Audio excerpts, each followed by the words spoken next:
आज की क्लास में हम हैलो एल्केन के नॉमेनक्लेचर और उसमें प्रेजेंट आइसोमेरिज्म के बारे में चर्चा करेंगे। पिछली क्लास में हैलो एल्केन की डिफिनीशन, जनरल फार्मूले, टाइप्स ऑफ हैलो एल्केन के बारे में हमने चर्चा की थी।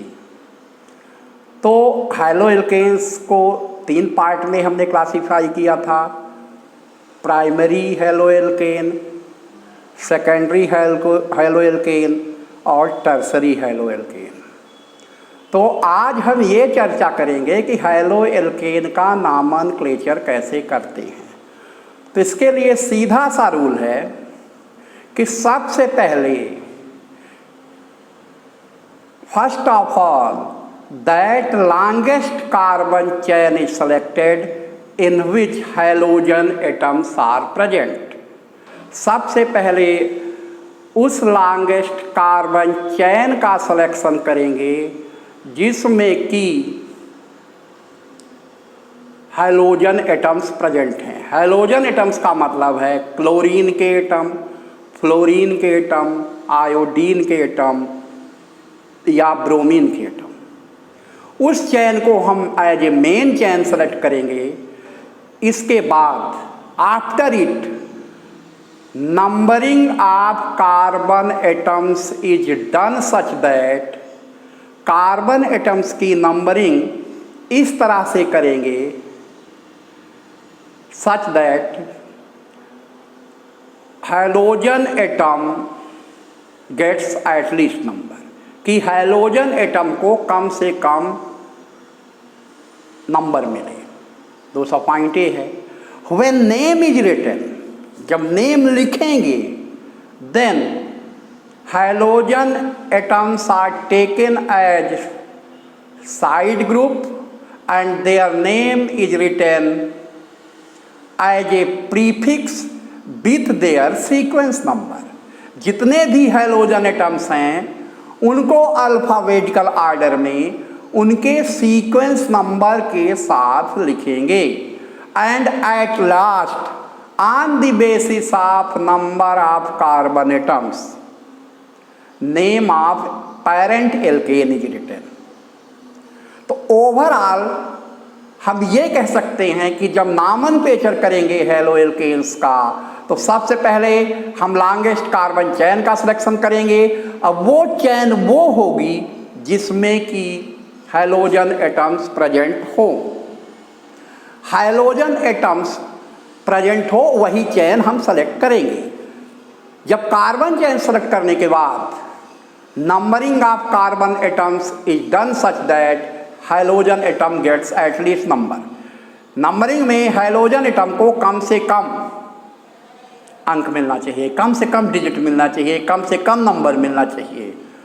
अब वे नेम इज रिटन, जब नेम लिखेंगे halogen atoms are taken as prefix. इन्हें प्रीफिक्स जैसे यूज करेंगे विद देयर सीक्वेंस नंबर, उनका सीक्वेंस नंबर भी लिखेंगे। अगर अलग अलग हैलोजन एटम्स हैं तो उनको अल्फ़ाबेटिकल ऑर्डर में लिखेंगे।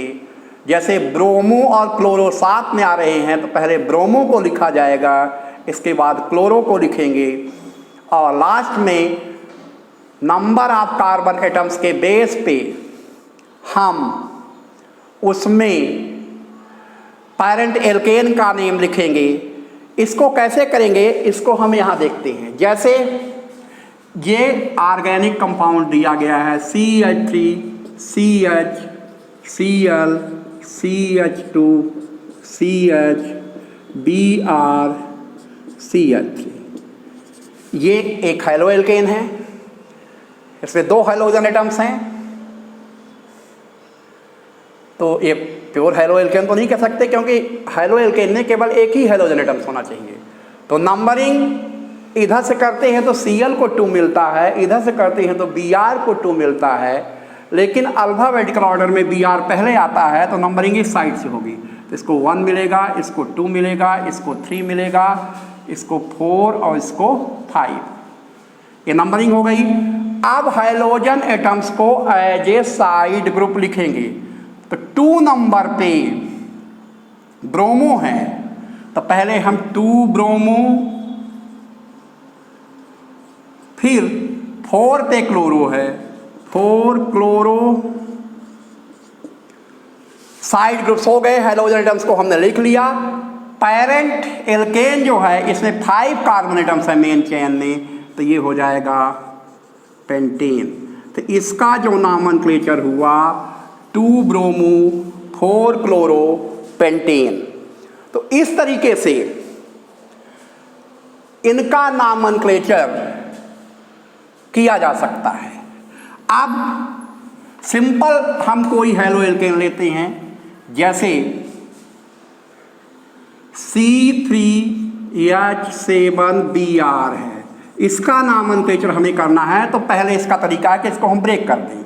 CH3 CH2 3 C हैं, CH2 और यहाँ Br अटैच कर दें।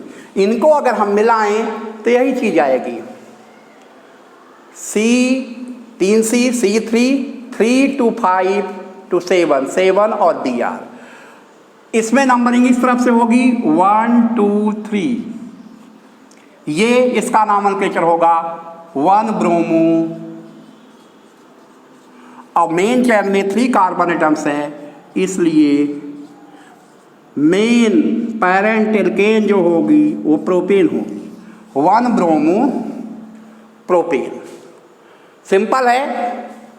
ये नामनक्लेचर के रूल्स वही हैं जो कि प्रीवियस क्लासेस में हमने पढ़ा था। नामनक्लेचर ऑफ ऑर्गेनिक कंपाउंड्स के टॉपिक में पढ़ा था। उस टॉपिक को आप उस वीडियो से आप उसकी स्टडी कर सकते हैं, या 11th में भी आपने नामनक्लेचर ऑफ ऑर्गेनिक कंपाउंड्स के बारे में पढ़ा था, उससे स्टडी की जा सकती है। अब हैलो एल्केन्स में कौन कौन से आइसोमेरिज्म होते हैं, इसको डिस्कशन करने के पहले हमें ये जानना जरूरी है कि हैलो एल्केन्स में जो मेनली आइसोमेरिज्म पाया जाता है वो स्ट्रक्चरल आइसोमेरिज्म है। स्ट्रक्चरल आइसोमेरिज्म में मॉलिक्यूलर फार्मूला तो वही रहता है ऑर्गेनिक कंपाउंड्स का, लेकिन due to change in structure formula, structure फार्मूले में बदलाव के कारण their structure changes, structure formula बदल जाता है। तो एक तरीके से ये स्ट्रक्चरल आइसोमेरिज्म हुआ। अब ये स्ट्रक्चर फार्मूला 2 कंडीशन में बदलता है, या तो कार्बन चेन में हम बदलाव कर रहे हों, या हैलोजन एटम के पोजीशन में बदलाव कर रहे हैं। तो अगर कार्बन चेन चेंज करने के कारण स्ट्रक्चर फार्मूला बदल रहा है तो ये स्ट्रक्चरल आइसोमेरिज्म होगा। अगर चेन चेंज करने के स्ट्रक्चर आइसोमेरिज्म तो होगा ही, और स्ट्रक्चर आइसोमेरिज्म में चेन आइसोमेरिज्म होगा, क्योंकि कार्बन चेन को बदलने के कारण स्ट्रक्चर फार्मूला बदला है।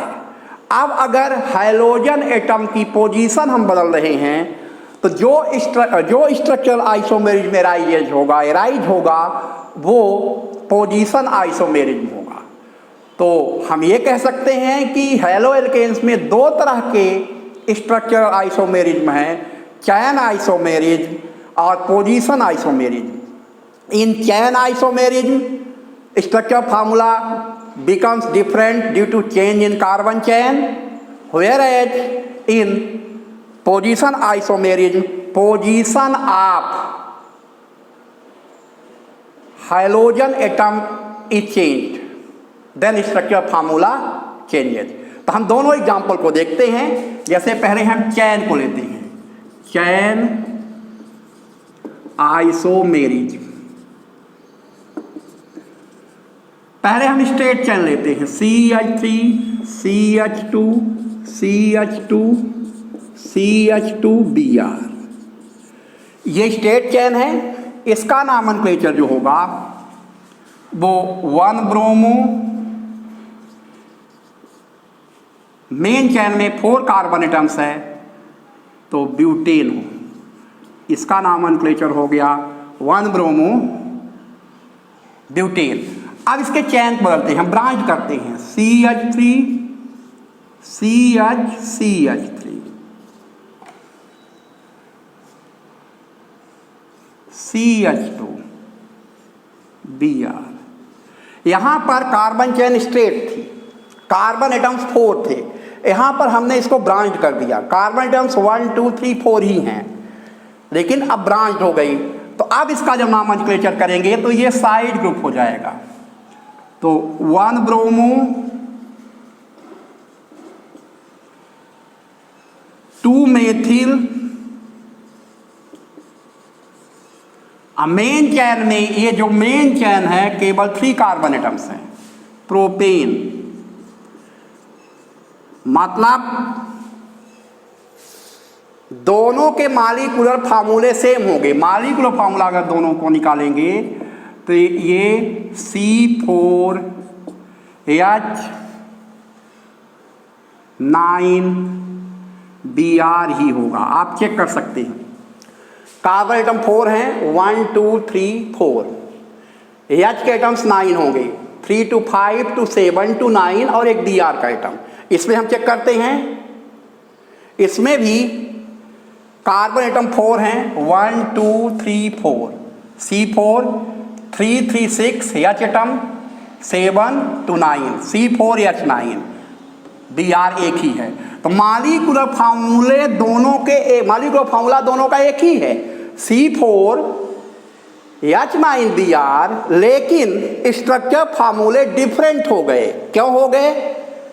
It is because of change in carbon chain. Carbon chain में बदलाव के कारण बदल गया, इसलिए ये स्ट्रक्चर आइसोमेरिज्म है। स्ट्रक्चर आइसोमेरिज्म के अंतर्गत चैन आइसोमेरिज्म है, क्योंकि चैन में बदलाव के कारण स्ट्रक्चर फार्मूला बदला है।